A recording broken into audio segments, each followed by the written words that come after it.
अस्सलामुअलैकुम, बिस्मिल्लाहिर्रहमानिर्रहीम। स्टूडेंट्स, एक न्यू वीडियो के साथ मैं आपके सामने हाज़िर हूँ। उम्मीद करती हूँ इससे पहले क्वेश्चन जहाँ तक हमने किया, आई थिंक क्वेश्चन नंबर 6 तक जी, तो क्वेश्चन नंबर 6 तक जितने हमने क्वेश्चंस किए हैं आपको उन सब की समझ आई होगी और आपने उससे भरपूर फ़ायदा हासिल किया होगा। तो जी हम चलते हैं स्टूडेंट्स आज क्वेश्चन नंबर 7 की तरफ। क्वेश्चन नंबर 7 आपके पास है, the mean height of 10 women is 1.5 metre, find the total height of 10 women.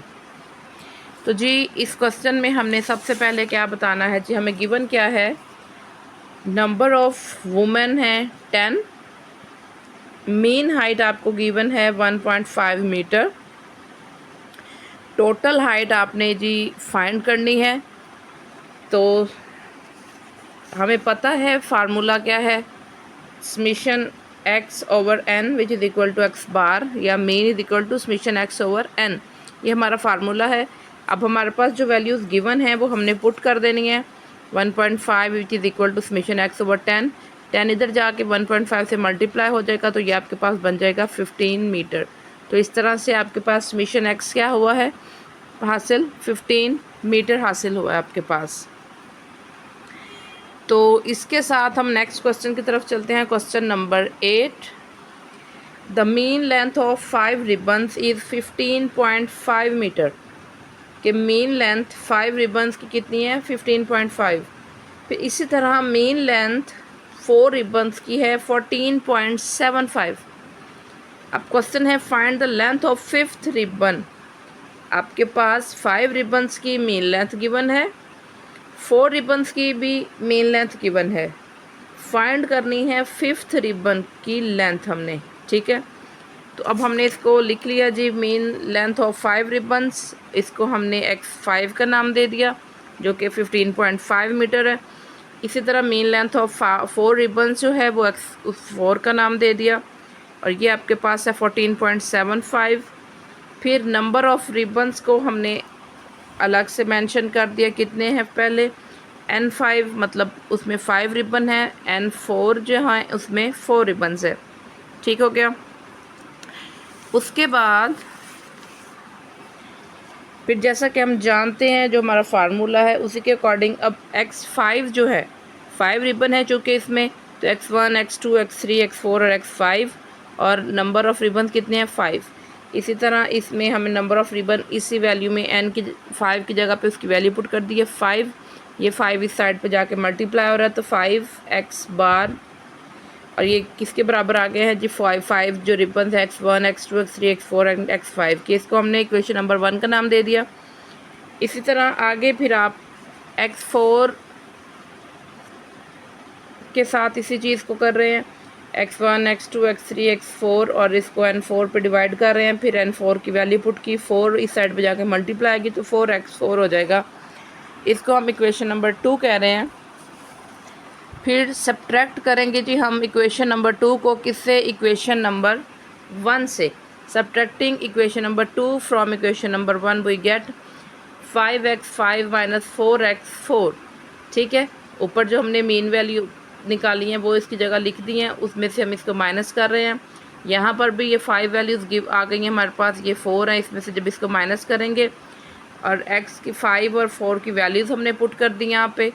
फिर इसको सिंपल किया, जो कटिंग होती थी उनकी कटिंग कर ली, तो x5 किसके बराबर आ गया 77.5 में से जब इसको मल्टीप्लाई कर रहे हैं 4 मल्टीप्लाई बाय 14.75, तो ये क्या बना 59। तो 77.5 में से 59 को माइनस कर रहे हैं तो 18.5 आ गया। तो यहाँ पे लास्ट हमने क्या कर लिया, उसकी साइड चेंज कर दी। तो इस तरह से ये आपके पास क्या निकला है, 5th रिबन की वैल्यू निकला है कि 5th रिबन की वैल्यू कितनी है, ठीक हो गया जी।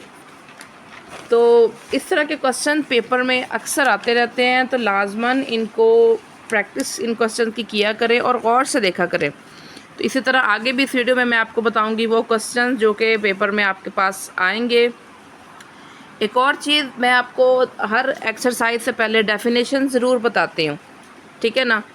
डेफिनेशन बताने का मकसद ये होता है कि पेपर में ना सिर्फ आपके डेफिनेशन भी आ सकती हैं, क्वेश्चंस के साथ साथ डेफिनेशन भी आ सकती हैं और एग्जांपल्स वगैरह भी आ सकती हैं। तो इन सब चीज़ों को थॉरोली स्टडी किया करें, ठीक है। अब जैसे कि 9th क्वेश्चन आपके पास है, defined and explain the method of calculation of mean, median and mod for ungrouped data, ठीक है। और ये सारी की सारी डेफिनेशंस और ये सारी की सारी जो आपके पास मतलब चीज़ें हैं, ये बहुत अहम है, इनको ज़रूर करिएगा। तो मीन की डेफिनेशन आपके पास है जी, average for ungrouped data, let x1 x2 x3 xn be n given quantities, then their average is the value representing the tendency of these quantities and is called their mean value or arithmetic mean। और ungrouped data का ये formula आपके सामने है, summation x/n। इसको हम direct method भी कहते हैं, ठीक हो गया। अच्छा, मीन का जो मेथड है कैलकुलेशन करने का वो क्या है?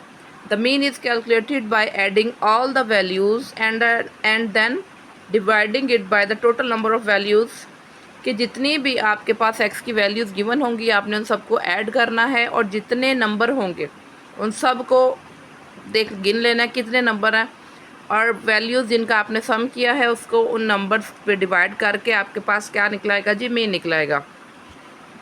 और इसको हम x बार से शो करते हैं। ये इसका अनग्रुप्ड डाटा के लिए फार्मूला है, ठीक है। इसी तरह बाद हम नेक्स्ट करेंगे जी method of calculation of median. इससे पहले हमने जितने भी क्वेश्चंस किए थे वो हमने किए थे मीन के लिए फॉर अनग्रुप्ड डेटा, ठीक है। अब हम बात करने लगे हैं जी मीडियन की, जिसे उर्दू में वस्तानिया भी कहते हैं, दरमियाना, ठीक है, जो मिड में होता है जी। तो यहाँ पे हम जी अब मीडियन की तरफ आते हैं। If a data is arranged in ascending and descending order, then median is of the जी। तो यहाँ पर देखें कि if a data is arranged in ascending and descending order, then median of the data is। अब इसमें यहाँ पे आपके पास 2 कंडीशंस हैं, ठीक है, कि यहाँ पे आपके पास जो नंबर ऑफ़ वैल्यूज़ हैं वो इवन हो और ऑड हो। मतलब इवन और ऑड वैल्यूज़ के लिए, दोनों के लिए आपके पास क्या है जी? अलग अलग फार्मूला है। तो पहले फर्स्ट टाइप देख लेते हैं, कौन सी है जी? फर्स्ट टाइप इसकी है the middle value of the data if it consist of odd number of values, कि अगर आपके पास odd number of values given हो तो आपने वो डाटा किस तरह से कलेक्ट करना है, उसका क्या फार्मूला होगा। तो सबसे पहले यहाँ पर देखें मीडियन का फार्मूला होगा n+1/2 टर्म, मतलब टोटल नंबर ऑफ़ टर्म्स जो होंगी वो आपने लिखनी है यहाँ पे। मिसाल के तौर पे अगर 6 है तो 6 + 1 हो गया 7, नहीं सॉरी 7 है। अगर ऑड के लिए ना तो 7 है, 7 + 1 हो गया 8, 8/2 मतलब 4। फोर्थ टर्म उसकी वैल्यू आप लिख देंगे जब n आपके पास क्या होगा जी? ऑड होगा, ठीक है। सेकंड टर्म जो इसकी है, सेकंड कंडीशन जो है इसकी वो है जी इवन वैल्यूज़ हो अगर आपके पास। The mean of 2 middle values of the data if the number of values in a data is even. अब यहाँ पे मीडियन का क्या फार्मूला है? 1/2 मतलब half of n/2 plus n + 2/2 item. मतलब अगर n आपके पास 10 है तो 10/2 फिफ्थ टर्म हो गई, 10 + 2 12, 12/2 6 टर्म हो गई। फिफ्थ और 6 टर्म्स का हाफ ले लेना है तो वो आपके पास क्या आ जाएगा? मीडियन निकल आएगा। और इसको आप डिनोट करेंगे x के ऊपर इस तरह से, ठीक है। फिर नेक्स्ट है method of calculation of mod. Mod is the value that occurs most frequently in a data. It is denoted by x cap, ठीक है, कि अगर वो वैल्यू मॉड होगी जो ज़्यादा से ज़्यादा दफ़ा आई होगी एक किसी भी डेटा में, ठीक है। अब इससे रिलेटेड हम क्वेश्चन सॉल्व कर लेते हैं। मैंने वो क्वेश्चन सॉल्व किए जो कि इससे रिलेटेड हैं, ताकि मैंने कहा इस टॉपिक को फिर वाइंड अप करके हम फिर नेक्स्ट वीडियो में ग्रुप्ड डेटा की तरफ आएंगे, ठीक है। उम्मीद करती हूँ यहाँ तक आप लोगों को पसंद आया होगा। मेरे चैनल को लाइक करें, शेयर करें और सब्सक्राइब करें और बेल आइकन को ज़रूर प्रेस करिएगा ताकि आपको नई से नई वीडियो मिलती रहे। और अपनी कीमती राय का इज़हार करते रहा करिए ताकि मुझे हेल्प हो सके। आप लोग के अगर कोई चीज़ मतलब मेरी तरफ से और आपको समझाने की ज़रूरत हो तो मैं आपको समझा सकूं। ठीक है जी, क्वेश्चन नंबर 10 है आपके पास। Find mean median mode for the following data. अब डेटा आपके पास है 62, 90, 71, 83 एंड 75। इस डेटा को पहले की तरह हम जो हमारा एक तरीकाकार है कि हम उसको अरेंज करते हैं छोटी सी बड़ी वैल्यू की तरफ। 62, 71, 75, 83 एंड 90। तो सबसे पहले हमने मीन फाइंड करना है। मीन का फार्मूला लगा रहे हैं, हम तमाम वैल्यूज़ का सम कर रहे हैं, 5 पे डिवाइड कर रहे हैं। तो जो निकल रहा है आंसर वो आपके पास क्या है जी, गिवन मीन है। ठीक है, सॉरी रिक्वायर्ड मीन है। फिर इसी का हमने मॉड लेना है। चूँकि वैल्यूज़ हमारे पास टोटल कितनी थी 5, तो 5 + 1/2 ये क्या बन गया, 6 टर्म बन गया 6/2। तो थर्ड टर्म, तो थर्ड जो टर्म थी वो क्या है 75, तो इसका मीडियन क्या है 75। नेक्स्ट आपके पास मॉड है। मॉड कोई भी नहीं है क्योंकि कोई भी वैल्यू इसमें रिपीट नहीं हुई, कोई भी वैल्यू अकर नहीं हुई ज़्यादा से ज़्यादा दफ़ा। ठीक हो गया। तो इस तरह से अब इस क्वेश्चन के सेकंड पार्ट की तरफ चलते हैं। यहाँ पर भी आपके पास डेटा दिया हुआ है। अब ये जो डाटा दिया हुआ है हमने इसको अरेंज किया 45, 56, 62, 65, 73, 78, 80, अगेन 80, 92 एंड 96। तो मीन फाइंड करेंगे वही जो हमारे पास मीन का फार्मूला है। और एक चीज़ का ध्यान करें, हर क्वेश्चन में आपने मीन, मीडियन, मॉड जो जो फार्मूलाज यूज़ हो रहे हैं उसको लाजमन मेंशन करें। इससे आपका जो इम्प्रेशन होता है पेपर चेक करने वाले पे बहुत अच्छा पड़ता है। मतलब उन्हें ये फील होता है कि भाई इसको फार्मूला आता है, ये ऐसे रोटा रोटा नहीं लगाया हुआ इसने। ठीक हो गया ना।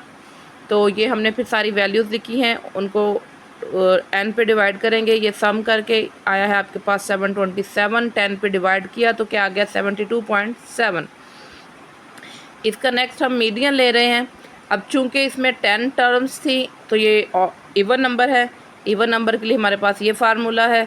तो यहाँ पे हमने 10 जहाँ जहाँ n है उसकी जगह पे इसकी वैल्यू पुट कर दी है। 10/2 मतलब 5th टर्म, और यहाँ 10 + 2/2 मतलब 6th टर्म जो है वो आएगी। ठीक है, तो 5th और 6th टर्म जो है आपकी वो हमने लिख दी है 73 + 78। इन दोनों का सम करेंगे तो 151 और 2 पे डिवाइड 75.6 वैल्यू आ रही है आपके पास मीडियन की।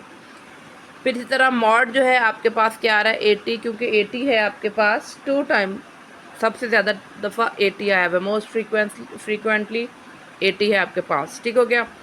इसी के क्वेश्चन के पार्ट 3 की तरफ चलते हैं जिसमें है number of letters in the first 20 words in a book. किसी भी बुक में नंबर ऑफ़ लेटर्स जो है फर्स्ट 20 वर्ड्स जो है इन बुक में वो ये दिए हुए हैं। डाटा को हमने अरेंज कर लिया जो जितनी दफ़ा आया है। तो देखें जी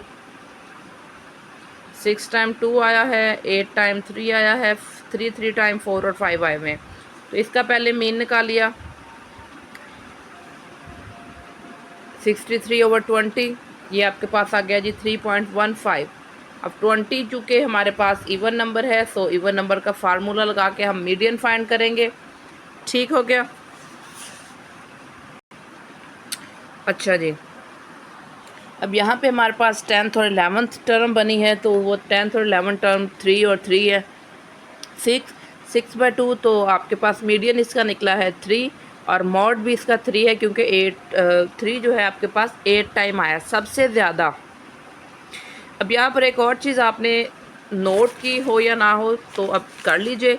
ये देखें 2 भी आया है कई दफ़ा, 3 भी आया है, 4 और 5 ये सारे नंबर जो हैं कई दफ़ा आए हैं। लेकिन अब जब इस तरह की सिचुएशन आ जाएगी तो आपने किसको प्रेफर करना है, वो नंबर जो सबसे ज़्यादा दफ़ा आया। ठीक है ना, ये नहीं कि अब आप सारे लिखते हैं। हाँ, अगर एक नंबर या 2 नंबर या 3 नंबर एक से ज़्यादा दफ़ा आ रहे हैं और सेम टाइम आ रहे हैं, मतलब अगर कोई नंबर है तो वो 2 दफ़ा आ रहा है, जैसे 3 हो गया, अगर इसमें 2 दफ़ा आ रहा है, 4 होता वो भी 2 दफ़ा आ रहा होता और 5 भी 2 दफ़ा आ रहा था, तो हम ये सारे के सारे लिखते हैं 3, 4 और 5। ठीक है, इस तरह का और भी कोई क्वेश्चन आ जाएगा उसमें आपको मज़ीद इसकी समझ आएगी।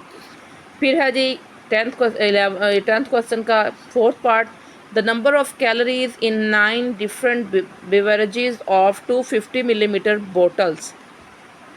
बेवरेजेस हैं आपके पास जिसकी 250 मिलीमीटर की बोटल्स हैं और वो कितने हैं, 9 डिफरेंट टाइप्स के हैं। तो ये आपके पास उनकी वैल्यूज़ दी हुई हैं। हमने इस डेटा को अरेंज किया, तो इसमें भी आपने पहले मीन फिर मीडियन और मॉड फाइंड करना है। तो मीन फाइंड कर रहे हैं, ये सम करेंगे सारी वैल्यूज़ का, ठीक है। 99, 101, 103, 106, 106, 2 टाइम 107, फिर 107, फिर 2 टाइम 108 और टोटल नंबर है जी 9। तो 945 को 9 पे डिवाइड किया तो आपके पास आ गया है मीन 105।